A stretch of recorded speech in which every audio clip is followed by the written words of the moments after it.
talent certain.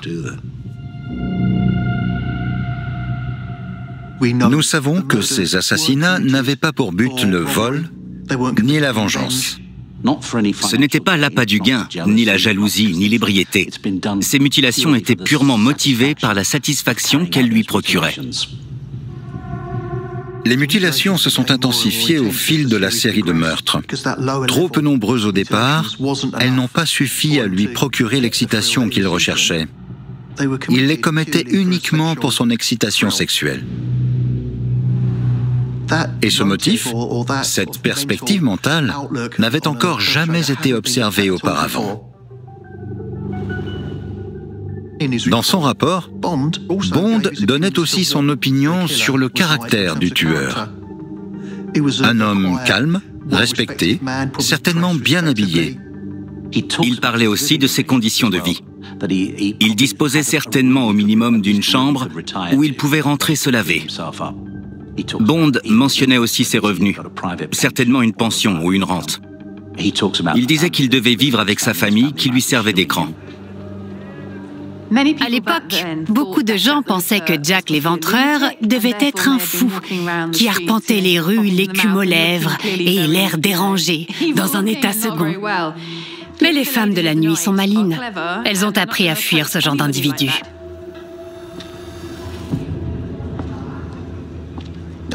L'image d'un Jack l'Éventreur agresseur anonyme qui arpente les rues désertes au petit matin avec son haut de forme et son sac noir est celle que nous avons eue de lui pendant plus de 100 ans. Dans les vieux films muets, quand une femme est ligotée sur une voie ferrée, en danger, le méchant porte toujours un haut de forme, une cape noire et une imposante moustache. C'est exactement l'image qu'on se fait de Jack l'Éventreur aujourd'hui. Il correspond parfaitement au portrait robot du grand méchant.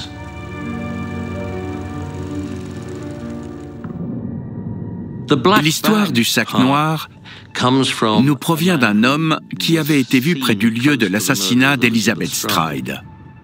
Il portait bien un sac noir, mais il rentrait juste chez lui après un rendez-vous d'affaires et n'avait rien à voir avec tout ça. Mais l'image du sac noir est restée. Toutefois, Jack l'Éventreur, avec son haut de forme, son sac Gladstone et sa cape, ne serait pas passé inaperçu dans l'East End de cette époque. Le vrai Jack l'Éventreur devait pouvoir arpenter les rues sans être remarqué par personne.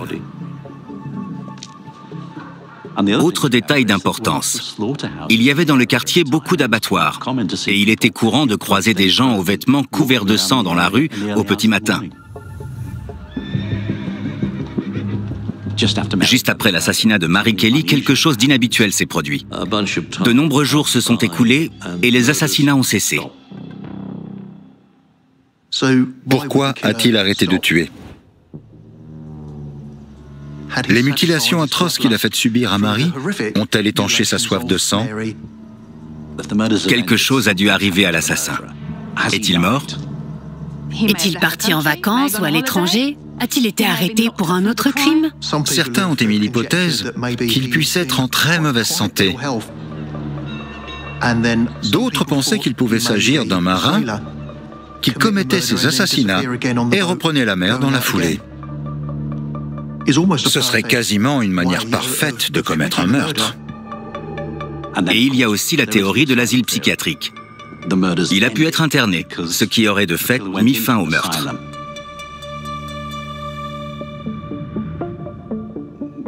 Au tout début de l'enquête, la police avait énormément de suspects.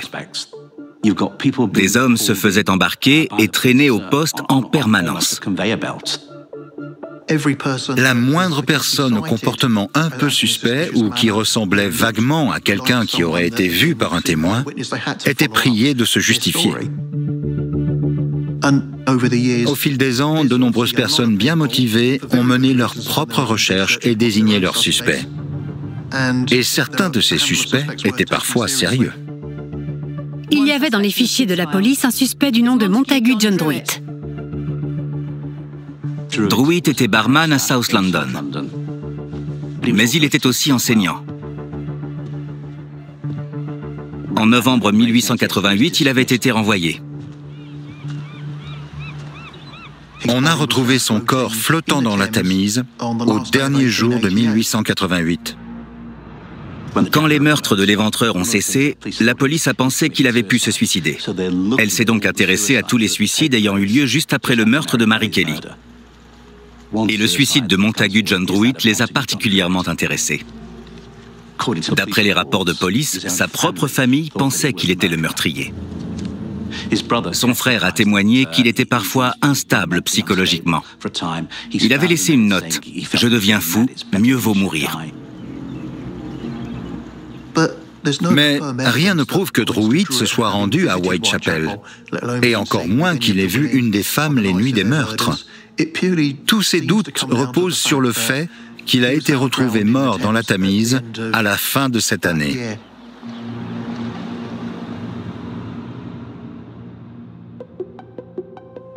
Le docteur Francis Tombletti est l'un des suspects les plus intrigants.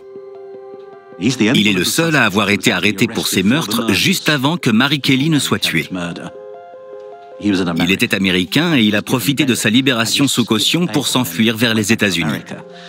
Et une fois à New York, Tombletti a donné des interviews. « J'ai été arrêté, on me soupçonnait d'être l'assassin. » Il a déclaré « J'ai fait comme tout le monde. J'étais fasciné par ces meurtres et je me suis rendu sur place pour voir. » Il a été arrêté et on l'a soupçonné d'être Jack l'Éventreur. Mais bien sûr, aucune preuve n'indiquait qu'il puisse être le tueur. Le dernier suspect majeur après Tombletti et Druitt est connu sous le nom de Kosminski.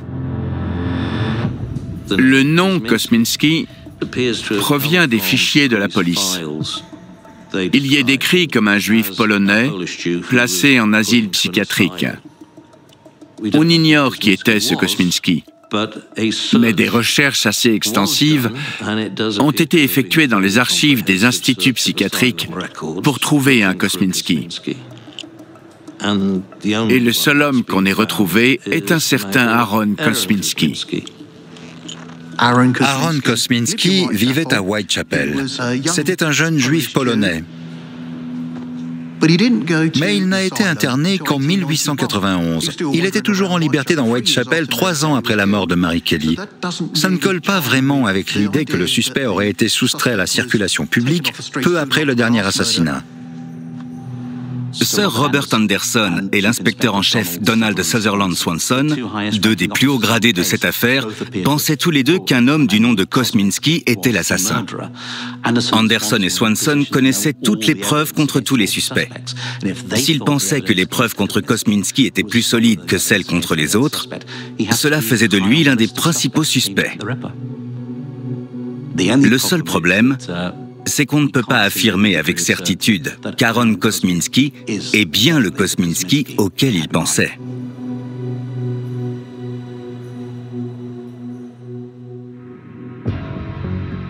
Au fil des ans, les suspects et les théories se sont multipliées.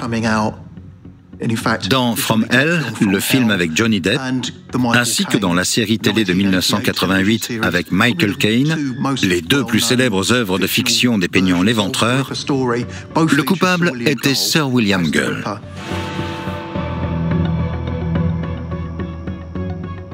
Sir William Gull, qui est désigné comme le coupable dans presque tous les films sur l'affaire, est lié depuis les années 1970 à ce que l'on appelle la théorie du complot royal.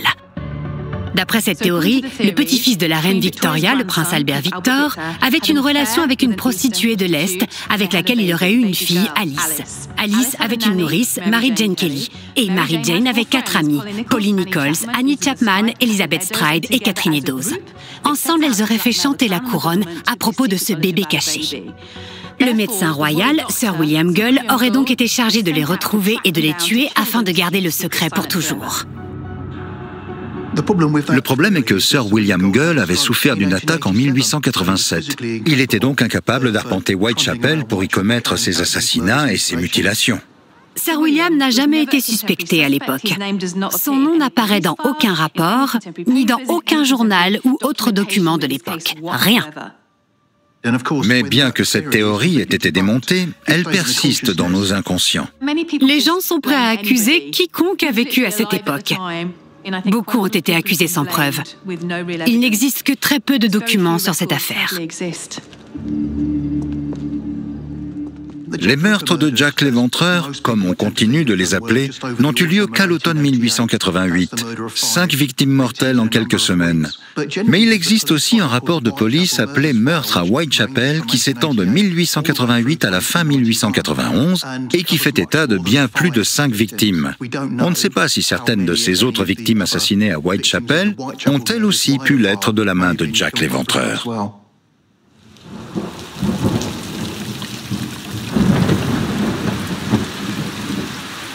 Il existe un fichier qu'on appelle fichier des suspects, de personnes qui ont été interrogées sur l'éventreur et qu'on a pu suspecter un temps. Mais ce fichier a disparu, on ne sait pas ce qu'il est devenu. Il est de notoriété publique qu'entre les années 1880 et 90, les policiers avaient le droit de venir consulter les archives. Et il semble que certains feuillets, des rapports, des photographies des victimes restituées aujourd'hui aient peu à peu disparu, prélevés par des chasseurs de souvenirs. Le rapport sur Bond a disparu des archives pendant plusieurs années avant d'être renvoyé anonymement à Scotland Yard. La lettre « Cher patron » a disparu. Heureusement, elle a été restituée. Et certaines photographies des victimes ont été retrouvées au cours des 20 dernières années. C'est comme s'attaquer à un puzzle. Il y a beaucoup de pièces, mais certaines ne semblent pas appartenir à ce puzzle. Même quand on parvient à assembler celles qui semblent former une image, on se rend compte qu'il manque toujours certaines parties.